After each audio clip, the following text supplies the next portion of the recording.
Tuluyan pong humina at isa na lang pong typhoon ang dating Super Typhoon Uwan matapos nga pong tawirin ang kalupaan ng Luzon. Huling namataan ang bagyo sa may baybayin ng Baknotan sa La Union. Ito'y kumikilos ng pakanluran, hilagang kanluran at meron pong taglay na lakas ng hangin na abot sa 150 km per hour at pagbugso naman na hanggang 230 km per hour. Inaasahan pong ito'y tuluyang lalabas po sa West Philippine Sea ngayong umaga. Sa ngayon, nakataas pa rin po ang signal number 4 sa western portion po ng Nueva Vizcaya, Mountain Province at maging sa Ifugao. Southern portion po ng Abra, Benguet, Central at southern portion po ng Ilocos Sur, La Union, Pangasinan, pati po sa northern portions ng Nueva Ecija, Tarlac at Zambales. Signal number 3 naman sa southwestern portion ng Cagayan, western portion ng Isabela, southern portion ng Apayao, pati na sa nalalabing bahagi ng Kalinga, Ifugao, Abra at Mountain Province. Signal number 3 pa rin sa Quirino, southern portion ng Ilocos Norte, nalalabing bahagi ng Ilocos Sur, Nueva Vizcaya at Nueva Ecija. Northern at central portions ng Aurora, western portions of Bulacan, Pampanga at sa nalalabing bahagi naman ng Tarlac, Zambales at northern portion ng Bataan. Nakataas ang signal number 2 sa nalalabing bahagi ng Northern Luzon pati na dito sa Metro Manila sa mga probinsya ng Calabarzon at sa Marinduque, northern portions ng Mindoro, Camarines Norte at northwestern portion ng Camarines Sur.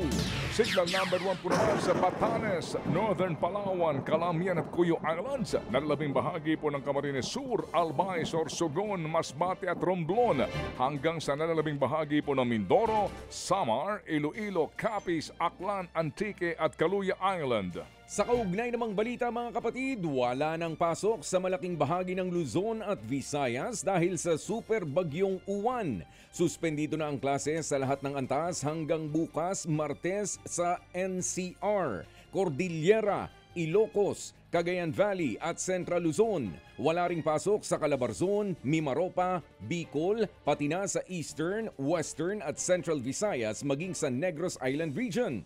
Wala namang pasok ang mga opisina ng gobyerno ngayong araw sa NCR, Cordillera, Ilocos, Cagayan Valley, Central Luzon, Calabarzon, Mimaropa, Bicol at Eastern Visayas. Pero hindi kasama dyan ang mga opisina at ahensya na may kinalaman sa essential services tulad ng emergency response at disaster preparedness. Abiso rin sa mga motorista, suspendido na ng MMDA ang pagpapatupad ng number coding scheme ngayong Lunes.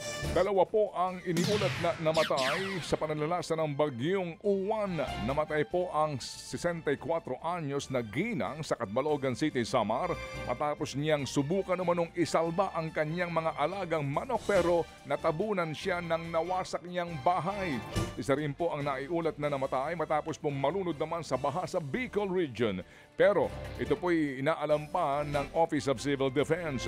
Sa kabuuan po naman ay umaabot na sa higit na 1 milyong residente ang inilikas dahil pa rin po sa super typhoon sa iba't ibang mga rehiyon sa bansa. Inaasahan pong tataas pa ang mga datos na mga ito sa darating na araw.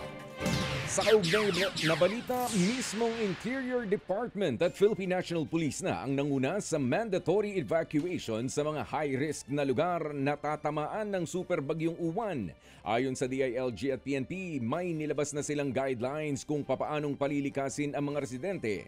Kung magmatigas at tumanggi pa ring sumunod sa preemptive evacuation, otorisado raw ang PNP at mga LGU na sapilitan na silang palikasin.